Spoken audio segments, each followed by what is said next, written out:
Alright guys, welcome back to this ban list prediction discussion. You can see the cards that I am discussing today here, but before we do this, as always, we are going to take a look at Untapped GG and also at Master Duel Meta, just to understand what the data that we can have access to shows us.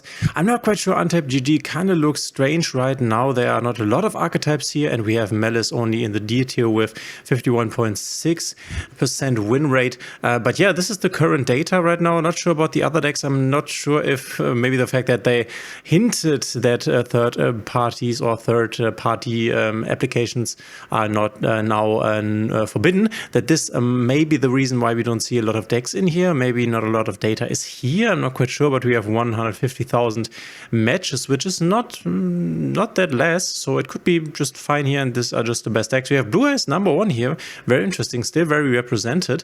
Then obviously, and this is the main thing, we have Malice at 53, 35% representation. So this is crazy. This is nearly tier 0 if the win rate would be better, which it's okay, honestly.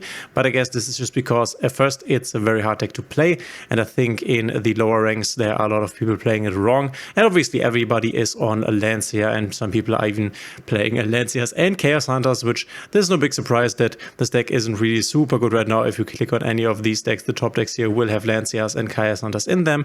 And if we take a look at Master Duel Meta, we have Malice here winning like tournaments the most. Then we have Memento, very surprising here in tier 2. Obviously, it's a good deck. And then we have something like Mermaid Atlantean, Feast of Control, White versus Aminar, Voiceless, Branded, Snake as Fiendsmith, Blue Eyes here. And then a lot of decks that are trending, as they say, power level 1 or higher, which obviously we won't see any hits when it comes to these decks here. There might be some unhits, obviously, but unhits are always very, very hard to predict, in my opinion. You can let me know what you think might be unhit in the future. I'm always routing for the Kashtira cards. I've talked about this many times, but it doesn't really happen. So here's what I think are more realistic options. I honestly think that this will be a very small ban list. Obviously, and this we already know, we won't see Malice main bodies being hit. And I'm not even sure whether they want to hit Malice. I think they will, because it's so represented and it just makes the game a bit unfun playing against the same deck all the time. Even though it's not that high in win rate, I think the Konami is more looking for do the players have fun, do the players enjoy the format, and not is the most dominant deck super like unfair in what it does, which Malice is. It's just like counterbalanced by everyone having Lancia in the deck. So how could we hit Malice? We obviously had this change with the Apollousa, and this is one of the most clear things. We don't have this in the TCG. This makes the deck way, way better. Obviously, you're not going to limit it, but you would forbid it. We have this new change with the Apollousa, or with the Ultra Rares, basically, where you can't just craft and random roll some Ultra Rares to maybe get an updated one. This doesn't really go together with this Apollousa alt art discussion that we had, where people were asking, okay, if Apollousa gets forbidden, what about the alt art Apollousa then? But I don't know what would happen there. So do we see the Apollousa being forbidden? We will hit around the Malice engine. We will not hit main Malice cards since they are still in the shop. This is, funnily enough, basically a heuristic that you can use, which is very accurate. If cards are still in the shop, they kind of don't hit them, or if they wanted to hit them, they will pre-hit them. We will see Malice hits in the future, especially when the Ignister cards come and when other strong archetypes come, because, for example, if everybody, or if half the people are on Ryziel in the future and half the people are on Malice, then you can't really main deck the Lancia anymore. Okay, I guess you still can. But if there is another dominant deck like Ryziel, it's way harder to just play Lancia in every deck, and then Malice becomes better, so we need to hit around this. A more serious candidate, in my opinion, is Gold Sarcophagus, one of the best starters in the deck. A 1-card starter that is at 2 currently, which is very strong, so I think we might see a Gold Sarc being limited. And just to basically finish this Apollousa idea, I don't really think we will see Apollousa being forbidden. I think it would be nice, because I really enjoy decks using their own boss monsters, using their own endboard pieces, and not like generic ones in Apollousa together with Baron de Fleur. But Apollousa way more than Baron, in my opinion, is one of the best ones. So I would hope this would happen, but I don't really think. But this is an option to hit Malice when you want to hit it without hitting the Malice cards themselves. Then another option, so Gold Sarc Limited is something that could really happen. The one thing that I'm not quite sure about the Gold Sarc thing is that it has not been a lot of time since this has gone to basically 2. So this might might be one argument why it will not go to 1, not quite sure there. You can hit the link decoder. We have seen this in the TCG, which is very effective.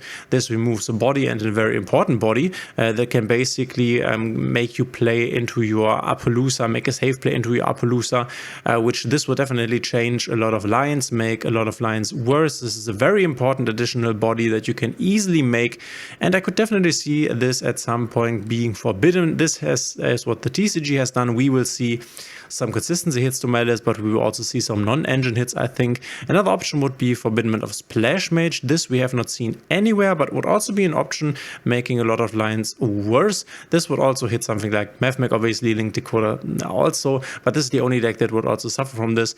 And I guess Edignista, if you want to call that a deck, but not really a lot of people are playing it, obviously. So these are options. The Gold Sark is a potential option, or you could, for example, do something like hit the Bestials, but this is a bit more unlikely. I think they are good extenders, and I think we have Druid's Worm at the moment at 3 because this has been gone from the Banlist. We could, for example, put it once again on the Banlist, put it at 1, and then you would have worse Bestials. You could play less Bestials because then you would need to play, I don't know, 3 Baldrakes, and if you open double Baldrake, then it's bad because you can only activate 1, for example. So this is also a potential option. So I guess we just put the Apollousa up here. This is just Copium, I guess, but this would be nice. And then for other cards that I could see finally being hit, I think at some point Fiendsmith Engraver will go to 1. I think this is the Fiendsmith card that will see the hit, because if we take a look at the Fiendsmith engine, all the other ones are not super impactful, and compared to the TCG where Fiendsmith's Lacrima was a really big problem because of the burn and because of time in games, this is not the case in Master Duel. Obviously you could hit this and make the DDD Vice King a bit weaker. DDD Vice King also a potential option that you could hit for the Fiendsmith engine, so I guess we can put it here because this is a very strong play that you can just make. For example, you would then make the Desiree instead of the DDD Vice King.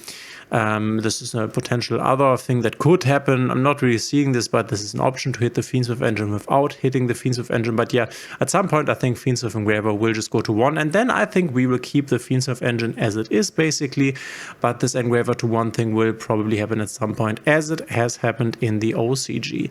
And then for another deck that I think could see something happen to it is the Atlantean Mermail deck. Once again, if we take a look here, we have Malice, which could be hit around Malice. We have Memento. I don't really think this will be hit. We recently had a blue, I said this will not be hit again. And then we have this Mermaid Atlantean stuff, which can feel a bit unfair playing against it. Obviously, you can start, if you can stop it, then it's just game over. But if they can go first, it's really easy to rip your entire hand and you can't play the game, which is a very unfun way of playing the game. And I think, once again, this is something that Konami always has in the back of their minds. Is it fun to play against a specific strategy? Because if it's not fun, then people are not going to play the game, and that's obviously super, super bad. And it's way worse in Master Duel than, for example, it is in the paper game, because you're not that invested in Master Duel as you are in the paper game if you already, for example, bought a deck. So Mooning Glacier, for example, is something that could be banned. I think this should be banned.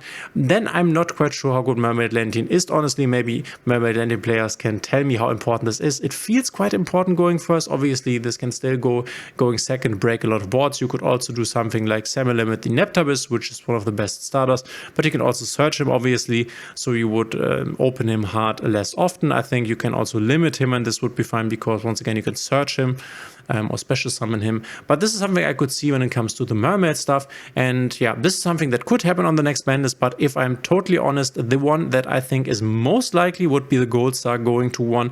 And then afterwards, maybe the Fiendsmith Engraver going to 1. But I honestly don't see all of these other hits here. These are the ones that I think are most likely, but I still think they are unlikely. I think we will see a very small list with some unimportant stuff coming back. And then we will most likely get Ryziel next month. Question mark, we will see, but I think this is what's going to happen. We might get one of these little, like, a hit around the Malice engine thing. I think especially if we don't get Ryziel. So if we get Ryziel, I think this is what the Banlist kind of tells us also. If we get Ryziel, then you don't need to really hit Malice, because then you can kind of counterbalance it with Ryziel, which is also very strong, and they match together quite fine. But if they don't give us Ryziel, then especially with the World Championship coming up in August, they might hit Malice or around Malice a bit, and then I think it's more likely to see these hits. So this might already tell us something about the next spec, but we will see. Let me know in the comments what you think of my prediction here. We will see, I guess, in a few days how this will end up. Thanks for being here, and guys, we will see each other in the next one.